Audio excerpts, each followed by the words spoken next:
Subscribe कीजिए back to पाठशाला YouTube channel को और बेल आइकन को दबाइए। CTET DSSSB KVS other exam tutorials videos.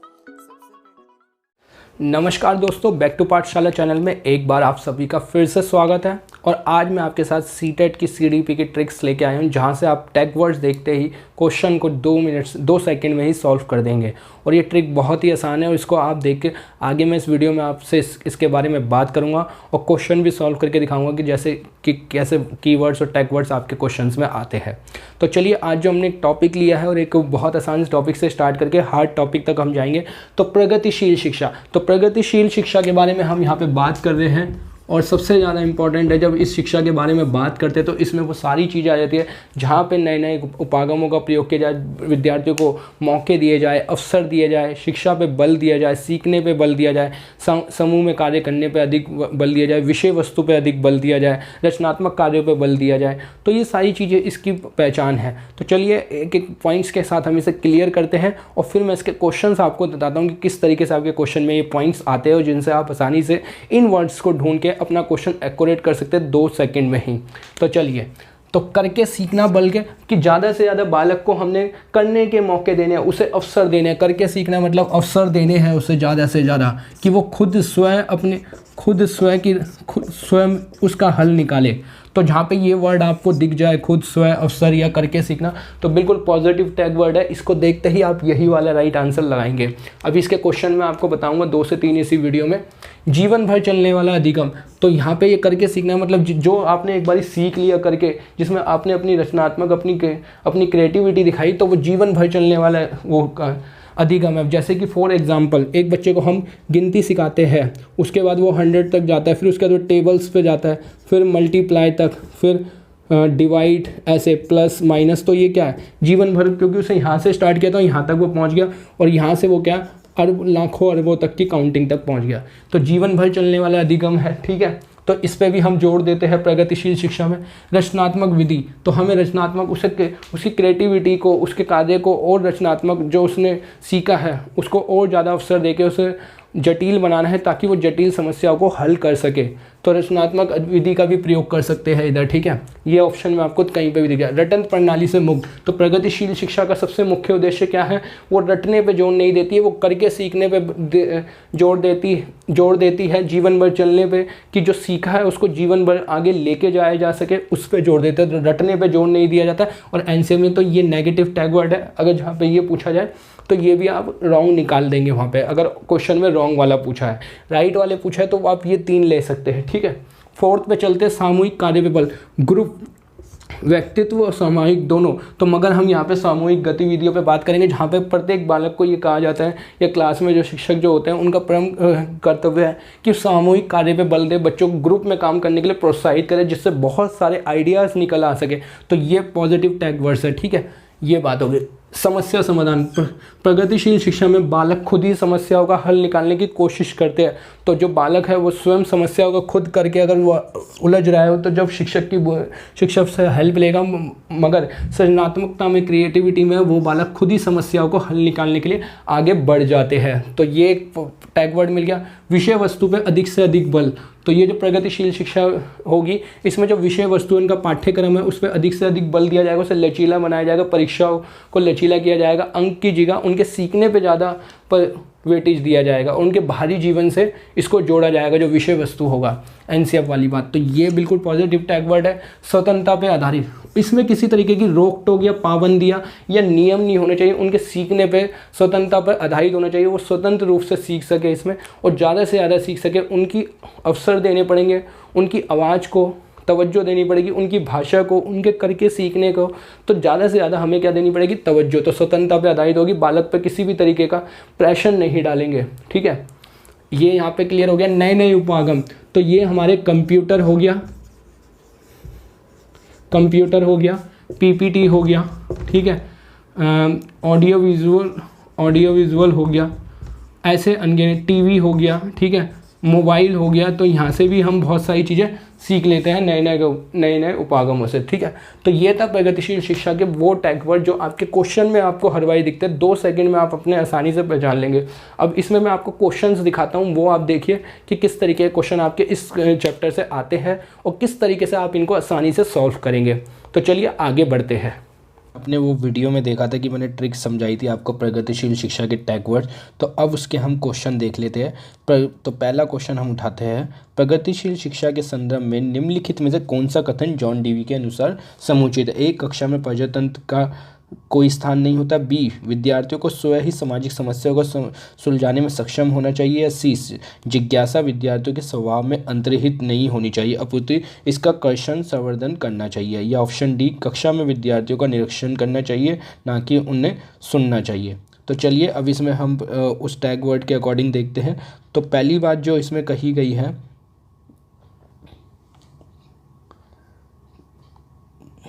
तो पहली बात प्रजातंत्र का कोई स्थान नहीं होना, ये गलत है, बिल्कुल ये वाला ऑप्शन स्थान होता है, ठीक है।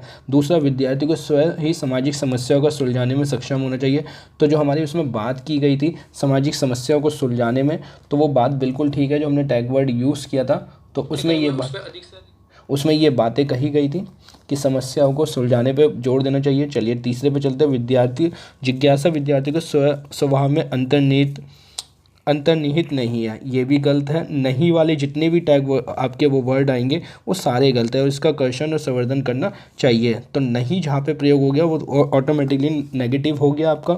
चलिए अब इसी में आगे बढ़ते हैं। 4th कक्षा में विद्यार्थियों का निरीक्षण करना चाहिए, ना कि सुनना चाहिए। खाली निरीक्षण नहीं, उनकी बात को तवज्जो भी देना होना चाहिए। तो यहाँ पर जो इसका ये वाला आंसर है, डी भी गलत हो गया आपका, सी भी गलत हो गया और ए भी। तो जो सामाजिक समस्या पे बात की गई थी, तो हमें प्रगतिशील शिक्षा में कैसा सामाजिक समस्याओं को सुलझाने में सक्षम होना चाहिए विद्यार्थियों को स्वयं ही। तो बी वाला हमारा बिल्कुल ठीक है। चलिए एक और क्वेश्चन और देखते हैं इसी तरीके का जो CTET में जो आया है, ये 2012 में आया है। निम्नलिखित में से कौन सी प्रगतिशील शिक्षा की विशेषता? ए, केवल प्रस्तावित पाठ्य पुस्तकों पर आधारित। बी, परीक्षाओं में अच्छे अंक प्राप्त करने पर बल देना। या ऑप्शन सी, बार बार ली जाने वाली परीक्षा। या ऑप्शन डी, समय सारणी और बैठने की व्यवस्था में लचीलापन। तो जो प्रगतिशील शिक्षा है उसमें हमने बात कही थी कि केवल पाठ्य पुस्तक पे नहीं है, NCM में भी ये बात की गई थी, तो ये तो गलत हो गया, ठीक है। परीक्षा में ये ग्रेडिंग करके अपग्रेड करना, परीक्षाओं में अच्छे अंक प्राप्त करने पे बल देना, ये भी गलत हो गया। बार बार परीक्षाएं ली जानी चाहिए, ये भी गलत है, बार बार तो बच्चा हो जाएगा। तो हमें समय सारणी और बैठने की व्यवस्था में लचीलापन, जो उसकी शिक्षा है वो लचीलेपन के साथ ज़्यादा कारगर साबित हो सकती है, उसमें चेंजेस करे जा सकते हैं समय सारणी वगैरह। तो डी आंसर हमारा बिल्कुल ठीक है। तो चलिए एक और क्वेश्चन हम लेते हैं।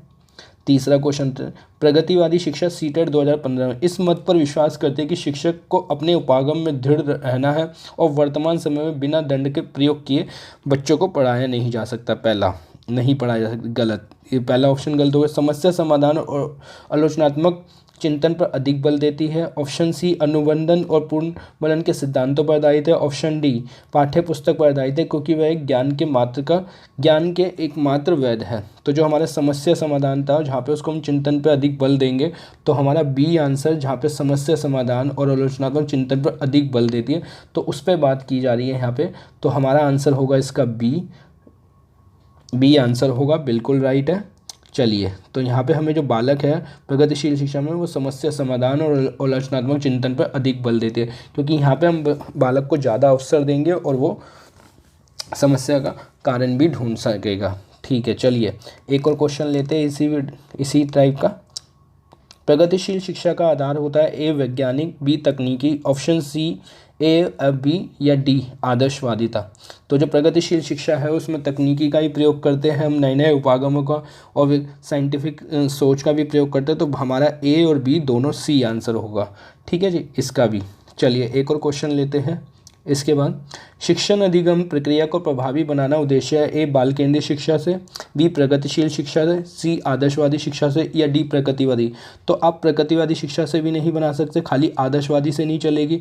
बाल केंद्रीय शिक्षा चलो ठीक है, मगर जो हमारा कार्य होगा वो प्रगतिशील शिक्षा से संपन्न होगा, जहाँ पे हम नए नए अवसर देंगे बालकों को, ज़्यादा से ज़्यादा उनकी सहभागिता के ग्रुप में कार्य करने के लिए। तो बिल्कुल प्रगतिशील शिक्षा में, ठीक है।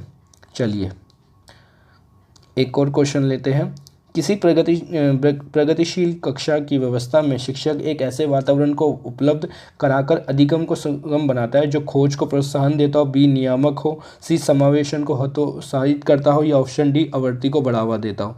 तो जो सबसे ज़्यादा इम्पोर्टेंट जो देंगे, हम किस चीज़ को तवज्जो देंगे, जहाँ पे बालक अपनी क्रिया से ज़्यादा कार्य कर सके, ज़्यादा से ज़्यादा उसे अवसर मिले और अपने कार्य को कर सके। तो हम इसमें आंसर जो देंगे खोज को प्रोत्साहन देंगे। ठीक है, बिल्कुल। तो ये थी ट्रिक्स। अभी इसका जो आगे बढ़ते हैं चलिए, शुक्रिया।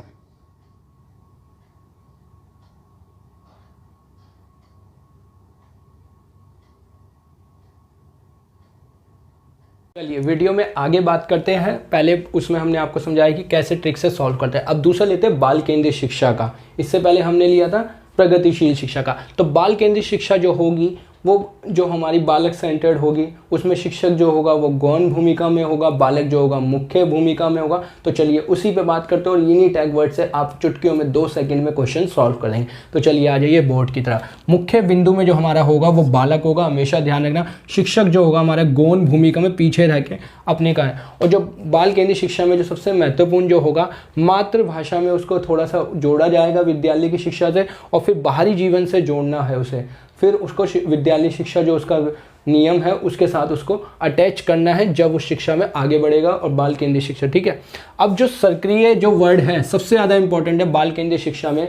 बालक को हमें ज़्यादा से ज़्यादा सक्रिय रखना है, उसे अवसर देने हैं, उसे मौके देने हैं। और सक्रिय रखेंगे तो वहाँ पे हमें सबसे बड़ा एक वर्ड दिखेगा क्रियाशील।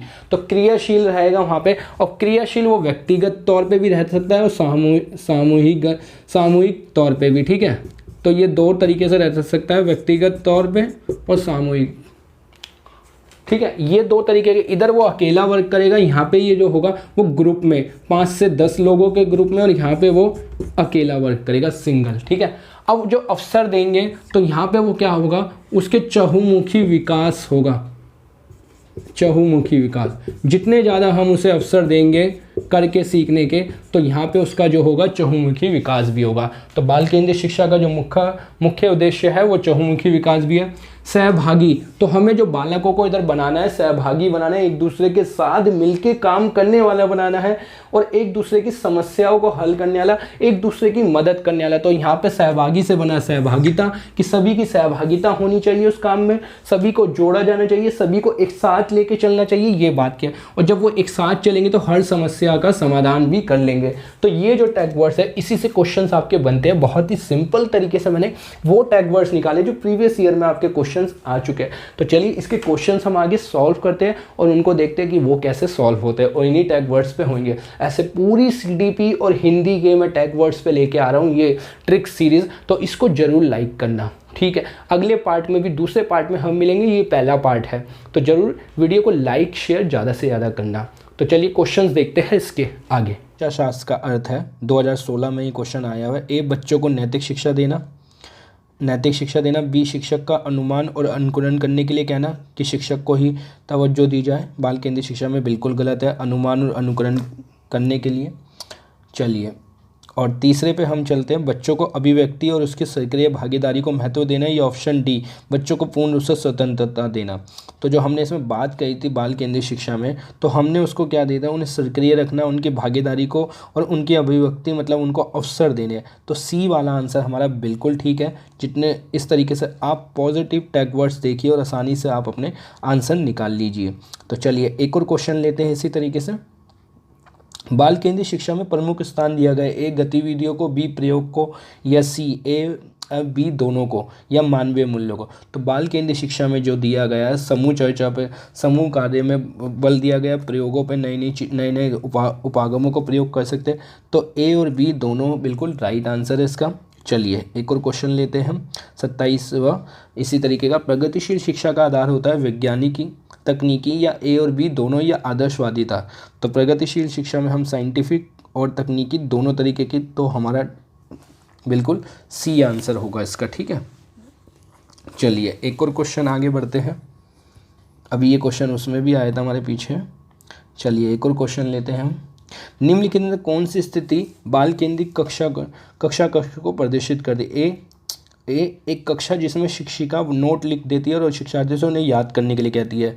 ऑप्शन बी, एक कक्षा जिसमें पाठ्य पुस्तक वो एक मात्र संसाधन होता है जिसका संदर्भ शिक्षिका देती है। ऑप्शन सी, एक कक्षा जिसमें शिक्षिका समूह में बैठे और शिक्षिका बारी बारी से प्रत्येक समूह में जा रही है। ऑप्शन डी, एक कक्षा जिसमें शिक्षार्थियों का व्यवहार शिक्षिका द्वारा दिए जाने वाले पुरस्कार और दंड से संचालित होता है। तो पहली बात की गई है दंड और पुरस्कार यहाँ पे संचालित, हमें कोई व्यवहार नहीं करना है। डी ऑप्शन तो हमारा सीधा सीधा गलत हो गया है। ठीक है, अब हमारा जो सी है और जो हमारा सी है जिसमें बारी बारी से वो समूह में बैठे बालकों के पास जाती है और प्रत्येक समूह में जा रही है, तो एक तो ये राइट हो गया हमारा सी वाला। एक कक्षा जिसमें पाठ्य पुस्तक मात्र एक संसाधन है जिनका संदर्भ शिक्षिका देती है, ये कुछ हद तक ठीक है। ठीक है, अब हम जो इसमें एक कक्षा जिसमें शिक्षिका नोट लिख देती है, तो नोट लिखने वाला बिल्कुल गलत है, बी भी हमारा गलत है और हमारा जो है डी भी गलत है। तो जो हम समूह में बैठे कार्य जो करते हैं तो बिल्कुल राइट आंसर ये है। और इसमें आप कई बार टैग वर्ड्स यूज़ नहीं कर पाते कि कौन सा पॉजिटिव है कौन सा नेगेटिव है, तो सी आंसर बिल्कुल ठीक है। चलिए एक क्वेश्चन और लेते हैं इसी तरीके का। बाल केंद्रीय शिक्षा में शामिल है सीटेट 2015। बच्चों का एक कोने में बैठना, प्रतिबंधित परिवेश में अधिगम, वह गतिविधियाँ जिसमें खेल शामिल न हो, या बच्चों के हस्तपरक गतिविधियाँ। तो जो हमारे छठे क्वेश्चन में है, एक कोने में बैठने पे हम जोर नहीं देंगे। ठीक है, प्रतिबंधित परिवेश में अधिगम ऐसा भी नहीं कर सकते, वह गतिविधियाँ जिनमें खेल शामिल हो, ये भी गलत है। तो बच्चों के लिए हस्तपरक जो गतिविधियाँ वो अपने हाथ से करें या जिसमें वो खुद इन्वॉल्व होकर उस चीज़ को करें, तो वो गतिविधियों को हम ज़्यादा से ज़्यादा प्रोत्साहित करेंगे। बिल्कुल डी आंसर है। चलिए एक और क्वेश्चन लेते हैं इसी तरीके का। एक बाल केंद्रित कक्षा में बच्चे सामान्यतः सीखते हैं ए व्यक्तित्व और समूह दोनों रूप में, बी मुख्य रूप से शिक्षक से, या ऑप्शन सी व्यक्तित्व रूप से, या ऑप्शन डी समूह से। उसी तरीके के टैग वर्ड यूज़ करें जैसे आपके बिल्कुल सीटेट में पूछे जाते हैं मैंने इस वीडियो में। चलिए तो इसमें क्या होगा, व्यक्तित्व और समूह दोनों रूपों में बालक सीखते हैं। और इसी तरीके से मैंने आपको इस वीडियो में बताया भी था कि टैग वर्ड्स कैसे आते हैं, उन्हीं को कैसे यूज़ किया जाता है। तो इन ट्रिक्स को ध्यान रखिए, आसानी से पूरी वीडियो देखिए इस सीरीज़ को, और ज़्यादा से ज़्यादा प्यार कीजिए, लाइक कीजिए, शेयर कीजिए, और ज़्यादा से ज़्यादा हर उस स्टूडेंट तक पहुंचाइए जो सीटेट की तैयारी कर रहा है। उनके लिए वीडियो बहुत रामबाण होने वाली। जो कहते हैं ना पेडागोजी सॉल्व नहीं होती, अब चुटकियों में सॉल्व होगी उनसे, और बहुत आसानी से सॉल्व होगी। तो चलिए एक और अगली वीडियो के साथ मैं आप लोगों के सामने आऊँगा। जब तक के लिए बने रहिए बैक टू पाठशाला।